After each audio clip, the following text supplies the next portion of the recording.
কখনো কখনো জীবনে এমন একজন আসে যে কথা বলতে পারে না, কিন্তু সব কষ্ট বুঝে নেয়।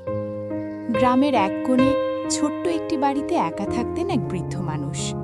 স্ত্রী নেই, সন্তান দূরে, দিন কেটে যেত নীরবতায়। স্ত্রীর ছবির দিকে তাকিয়ে শুধু স্মৃতি মনে পড়ে আর নীরবে কাঁদে। একদিন বৃষ্টি ভেজা বিকেলে লাঠি নিয়ে হাঁটতে বের হলেন তিনি।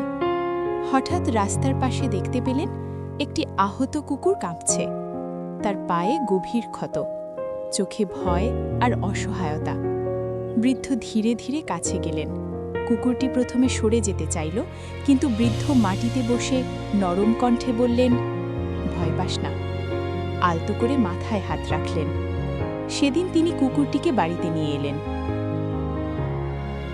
বৃদ্ধ পুরনো কাপড় দিয়ে কুকুরটির ক্ষত পরিষ্কার করলেন, যত্ন করলেন।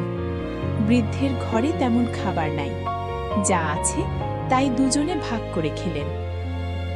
দিন কেটে যেতে লাগল। কুকুরটি ধীরে ধীরে সুস্থ হল। বৃদ্ধের উঠান আবার জীবন্ত হয়ে উঠল। সকালে হাঁটতে গেলে কুকুর পাশে থাকে, রাতে দরজার সামনে পাহারা দেয়।